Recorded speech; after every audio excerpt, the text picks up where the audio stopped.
Hey,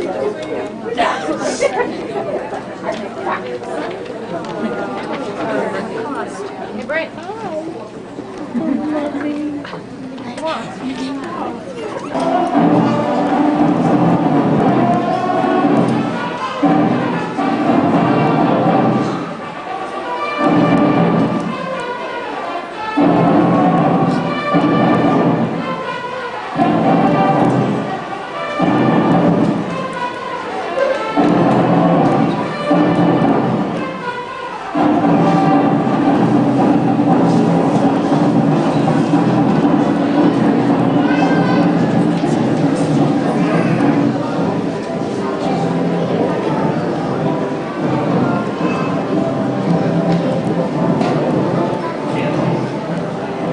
And at this time, we welcome the chiefs or their representatives who have graduating recruits in class number 115.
And if you'd all rise and join with me in welcoming the graduates from class number 115. He's coming, lovey.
in every true through the night, that our flag was still there. Oh, say doth that star-spangled banner yet wave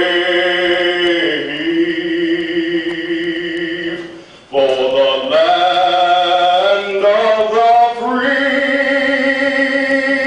and the home of the brave.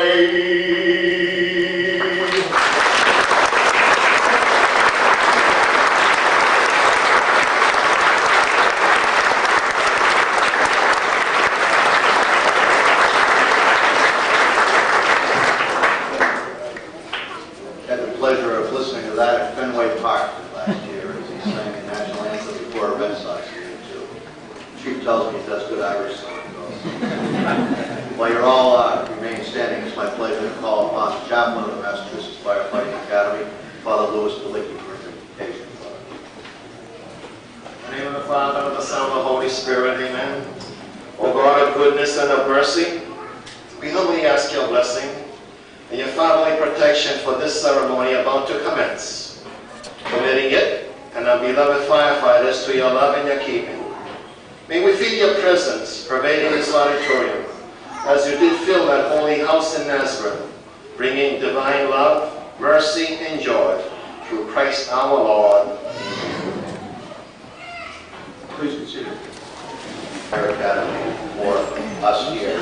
I'd like to start by introducing who's sharing the stage with me today. On my far right, Father Delicki, who gave the invitation. Seated next to Father is Mr. Joseph Silver, who is in charge of our beautiful facilities here and takes care of them extremely well. Next to Joe Silver is firefighter Bill Middleness from the City of Lawrence Fire Department, a member of the Massachusetts Fire Training Council.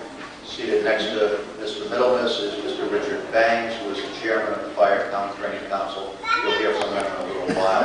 On my far left, Mr. William Hollick, who is the acting director of the Academy. Seated next to Mr. Hollick is Mr. Val Renault, coordinator of recruit training, the individual who has spent the last 11 weeks directly overseeing the recruit training program. Seated next to Mr. Donald is Mr. Don LeBlanc, who is the deputy director of the Academy in charge of certification and instructor services and development. And then finally, seated right next to myself is Lynn Fire Chief Bert Nunberg, who will speak in a little while. It is a nice day. It's a good day for the graduates of the recruit class. This is something that we do 5 times a year, as we have 5 recruit training programs go through here in any given year. I want to tell you a little bit about the Fire Academy as we start. Many of you probably haven't been here today, but to say a special welcome to you for coming out and sharing this joyous time with the recruits. The Massachusetts Firefighting Academy is part of the Executive Office of Public Safety, and it's our responsibility to train firefighters all across the state. And we do it here at this facility in Stowe, and we do it by sending our instructors all across the Commonwealth into different fire stations and other sites to deal with different issues that are so important to the training of firefighters in today's environment. For the last 11 weeks, the individual recruits have gone through and sit before us today as graduates of a very extensive 11-week recruit training program. It has exposed them, and they've been able to practice skills as it relates to the basics of firefighting. But the Fire Academy doesn't stop at the basic level. It goes on well beyond recruit training. It deals with issues of technical expertise and hazardous materials and confined space rescue, rescue from heights, many of the new emerging trends that face our firefighters in today's environment, and proceeds forward to provide officer-level training, supervisory training, ending with the Chief Fire Officer program that we run once a year to be able to provide management-level training to aspiring chiefs or newly appointed chiefs across the state. In any given year, the staff of the Fire Academy, under Mr. Hollick's direction, trains about 13,000 firefighters in Massachusetts. I really believe that this is one of the hidden treasures of state government that people don't see that much, but have come to really believe in and understand the need for and mission of the Fire Academy. As for my remarks today, to the recruits in particular, but to all of us gathered here today, the chiefs know that I'm wearing 2 hats these days, have for the last 18 months, as not only the director of the Fire Academy, but for the last 18 months serving as your state fire marshal. And it has put a different perspective, in all honesty, on the way that I view the fire service and the way I view the mission that we all have to go forward and improve upon the fire service in Massachusetts. Clearly, from a perspective of training, you've done good. You've all succeeded, or you wouldn't be sitting here today. But clearly, what you have been exposed to in the last 18 months, 11 weeks, should be viewed as the foundation of your training. And more than ever, as your fellow firefighters will tell you, as your chiefs will tell you, the challenges that face you as new firefighters in your communities and will face you over the next 20, 30, 35 years of your career are like no challenges that have ever come before for firefighters to have to face. There are many new things. There's many new opportunities for you to serve the public. But what I think you need to realize as you leave here today is leave here obviously with a sense of pride, with a diploma that means an awful lot. It means that you have withstood the rigors of recruit training, that you have withstood examinations that meet all national standards. But it has to be viewed as that foundation. And I do hope that when you go back to your stations, that you'll draw upon the experience of your brother and sister firefighters for additional expertise and training. That you'll continue to draw upon the services of this fire academy that's here any time for you. And as you know, is here at no cost to provide additional training to you as individuals in any of the areas that we offer training to. I hope you look towards the community colleges for more formalized academic education and go forward and recognize the value of academics as part of your overall training. And I hope you look to the National Fire Academy. I hope you look to all other aspects when you see periodicals, when you see technical journals, to take a moment to read and remain current. You owe that to your community, and I think you know that. You owe that to your brother and sister firefighters, and most importantly, you owe it to yourself. Because for the more that you can do to become a professional firefighter, to remain a professional firefighter, to remain technically competent in what you do, it will improve your career. It will provide a safety net for you. Training can provide for, I believe, the best safety net that you have.